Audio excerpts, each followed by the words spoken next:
Hey guys and gals, welcome back to the channel. My name is Patrick, and if you are here, you gots to be gaming.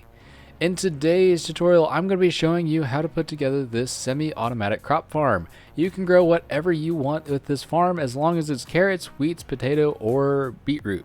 So, let's get to it. So everything that we need is right here in this chest. Now, depending on how big you want to build this farm, it will vary in the materials that you need.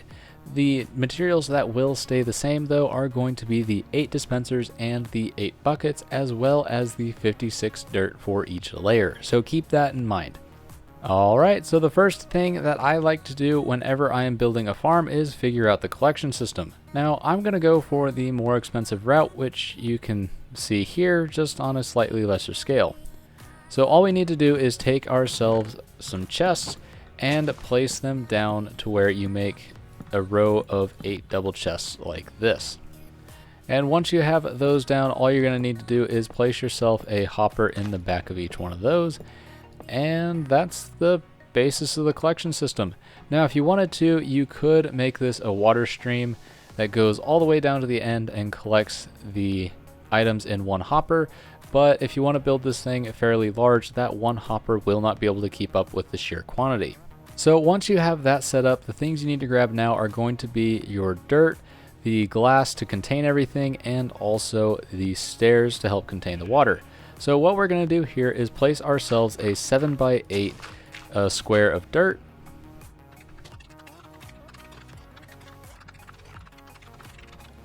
So that it looks something like this.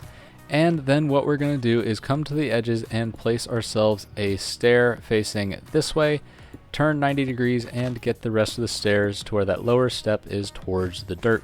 Once you have this finished, then all we'll need to do is fill each one of these with a water bucket, which unfortunately with the waterlogged steps, they don't actually flow to create source blocks, and yeah, it takes a little bit of time to do that.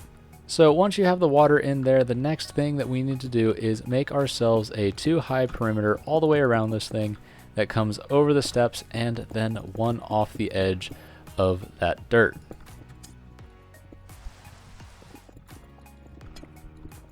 Now using glass for this is not required, but personally I like the look of it, being able to look at the tower and see if the crops are fully grown and if I need to go over there and collect them. So once we have this encapsulation, what we're going to do is come to the side that the hoppers are on and build ourselves another platform that is going to be 7 long and 8 wide once again. And once we have that there, we're going to do the same thing with the steps. And we're going to continue building up this glass perimeter.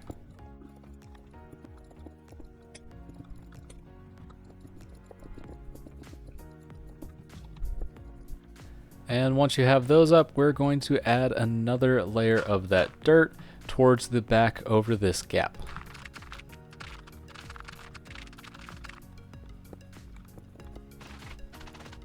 Alright, so as you can see, what we're doing here is we are going to be alternating back and forth with having that one wide gap in the front and then the one wide gap in the back. And what that will allow us to do is have the water flow all the way down the farm and kind of zigzag its way down to these hoppers. So if you wanted to make this thing just obnoxiously tall, it would take a while, but that water would flow all the way to the bottom and bring all the items with it.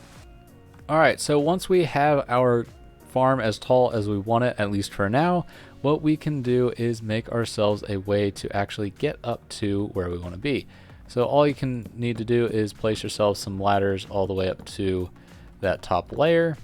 And what we're going to do is add ourselves a building block at the base of each one of these layers. So let's just put one right there, and then one right here. Now with these steps, the unfortunate thing is once you break them, it will let that water flow out and it can make a mess of things. So go ahead and break it and place one down quickly, and then place one to the side of it just to collect that water right there. And we're going to do that for the other 2 layers, just like this. Alright, and now we're going to go to each one of these layers and add ourselves a door just so we can get in and out without those crops getting stuck on anything. One thing that I do advise is make sure that your doors are facing towards the inside so that they're even with this layer, just so those crops don't have anywhere to kind of get hung up on. Alright, now the next thing that we are going to do is add some lighting. Now you can use pretty much whatever lighting you want, but I advise doing one that won't be broken by water flow accidentally, and my preference is going to be that shroom light. So all we're going to do is break ourselves just a couple places to add that light, and we're going to do this for each one of the layers. And it doesn't have to be perfect. The only reason why we're actually doing this is just to make sure that those crops grow at a fairly regular pace, and it reduces the overall growth time and you can get more crops out of this.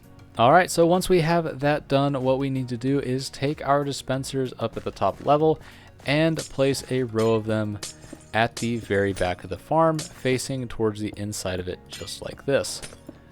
Now, once we have that in there, all we need to do is come to the back of these and place a row of blocks right behind them, just like this. And once we have that there, all we need to do is go straight down the side just like this and get every other block and place a redstone torch on top of them just like this.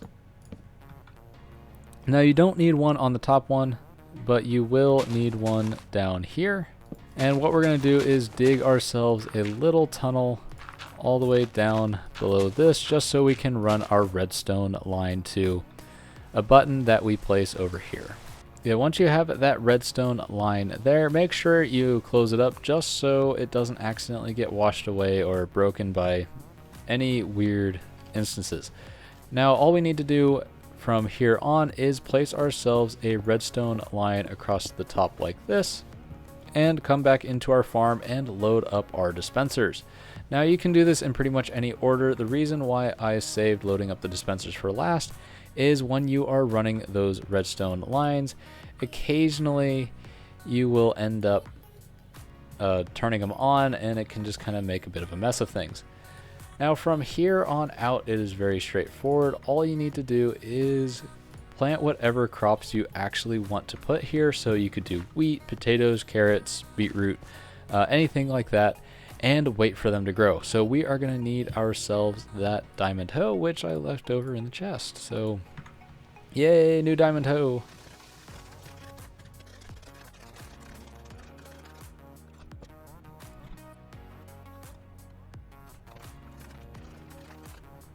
So once you have all of the crops that you want to plant planted, all you got to do now is wait.